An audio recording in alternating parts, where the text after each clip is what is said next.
Alors la dernière fois, donc je vous souhaite déjà bienvenue à l'étude of My Free Time. La dernière fois on a parlé des alias.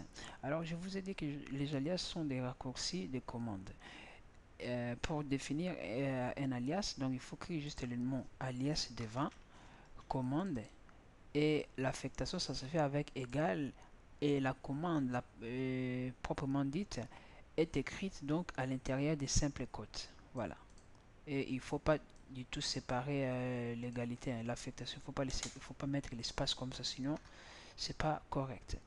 Alors, pour afficher la liste des alias, donc il faut juste écrire le mot alias. Hein. Il faut juste écrire le mot alias, comme ça. Et il affiche tous les alias qui existent dans cet ordinateur. Alors, pour supprimer un alias, il faut utiliser un alias. Voilà, là je pense que j'ai tout dit.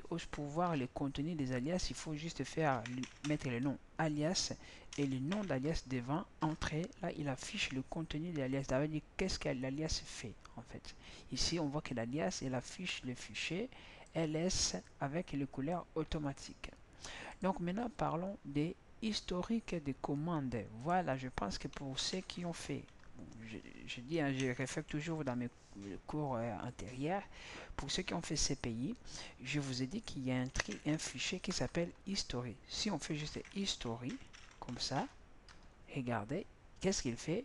Il affiche tout, en fait, toutes les commandes, l'ensemble des commandes que moi j'ai écrit. Mais regardons juste lire ce qui est dit ici. On verra bien, hein, ça va nous ouvrir les yeux. L'échelle stocke toutes les commandes lancées dans un fichier texte du répertoire d'accueil. Voilà. Ce fichier-là, ça s'appelle quoi? Bash history. Donc, point bash history. Ça veut dire que c'est un fichier caché. Donc, il y a history. Si on écrit history, comme je viens d'écrire là, history, il nous affiche donc pour afficher l'historique des commandes. Et il y a d'autres que nous allons encore faire pour nous aider à afficher ces historiques. Donc, si je fais history, history va nous afficher jusqu'à 2000 si je ne me trompe pas. Hein? Donc, il va nous afficher 1000. Regardons, je vais faire history et je vais compter les lignes. Hein? Comme ça, voilà, vous voyez, c'est pratique. Il nous affiche 1000. Mais regardez, ici, on est déjà dans les 1783 codes. Ça veut dire qu'il nous affiche juste 1000. C'est réglé, hein? C'est comme s'ils nous ont fait comme ça. Ils nous ont fait head. Head ou head. Voilà, ils nous ont fait au. Ils nous ont fait plutôt parce qu'ils commencent dans le dernier. La commande qu'on vient de faire, la dernière commande. Donc, ils nous ont fait taille 1000. Taille 1000 de quoi? De ce fichier-là. De ce fichier-là. Bash history. Voilà. Ils nous ont fait, par exemple, ce fichier-là. Bon, ici, c'est un peu... bon, j'ai dit, ils nous ont fait pas exactement ce qu'ils nous ont fait. Mais ils ont fait ce fichier-là. Donc là, si je fais comme ça, ils nous ont fait juste 1000 lignes. Voilà, 1000 lignes. Mais si on veut vraiment regarder le même fichier bash, voilà, bash history, là, regardez, si je vais juste compter WC L, qu'est-ce qu'on voit? On voit vraiment qu'on est dans les 1751 commandes que je viens d'écrire. Hein, que je viens d'écrire depuis que j'ai commencé à écrire ou j'ai installé mon ordinateur. Donc ce fichier-là garde toutes les commandes. C'est pour cela, oh, vous avez fait, je sais pas moi, un truc quelque part illégal. Si les policiers vous attrapent avec cet ordinateur en tapant juste history, et il vous aura. Voilà, ils vous auront plutôt.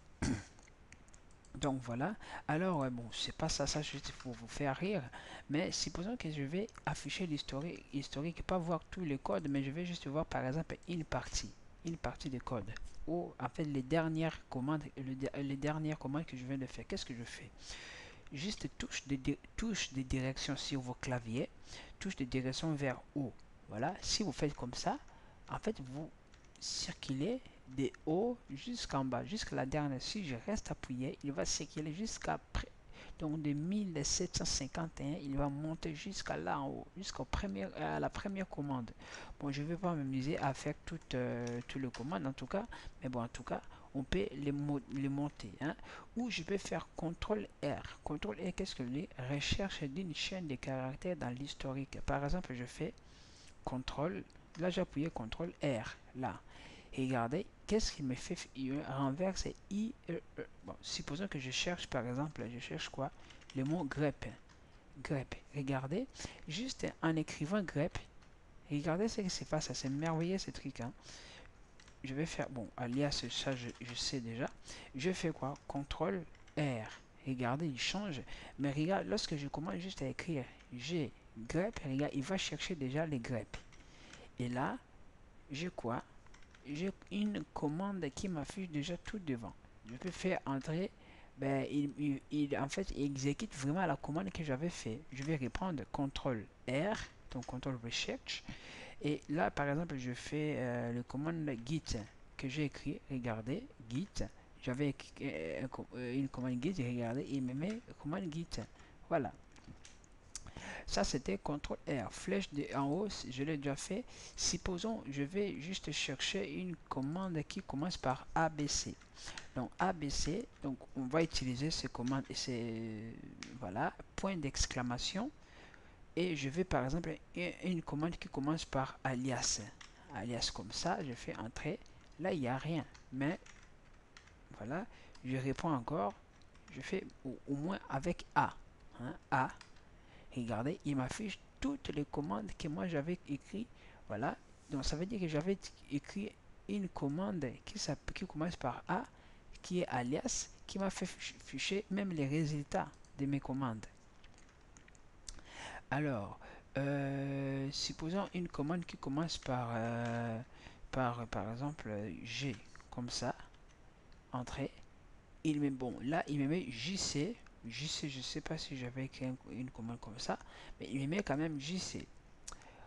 Voilà, voilà, donc si je mets des points d'exclamation, rappel à la dernière commande. Si je fais comme ça, voilà, elle rappelle la dernière commande, même avec les résultats de cette dernière commande. Elle va, le terminal va me la rappeler. Si je fais, là, si je fais maintenant -D, ça veut dire rappel de l'avant-dernière commande. Si je fais comme ça, -D, avant-dernière commande. -D, là, avant-dernière commande qui est alias. Voilà. Donc là, je pense que, mais là maintenant, on maîtrise bien les alias et l'historique de commandes qui se trouve dans notre ordinateur. Alors, complexion de bash. Alors, complexion du bash, c'est facile. Hein? Ça veut dire, c'est quoi en fait complexion du bash? Supposons que je vais afficher cache. Un truc qui se trouve dans le include. Include, c'est la bibliothèque là où il y a des include. Voilà. Qu'est-ce que je fais? Je mets 4 racines. Lorsque je fais juste, par exemple, je suis dans le home, je fais user. Regardez, je fais juste, j'écris juste i.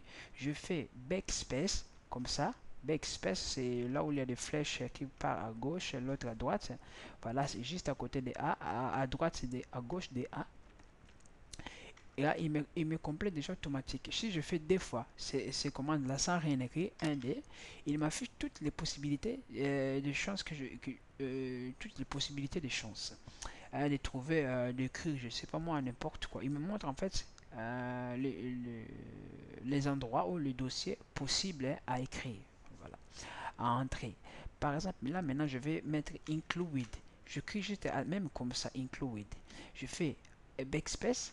Regarde, c'est ça qu'on est en train de parler. Auto quoi? Auto-complétion. Voilà, il complète en fait automatiquement juste en utilisant le backspace.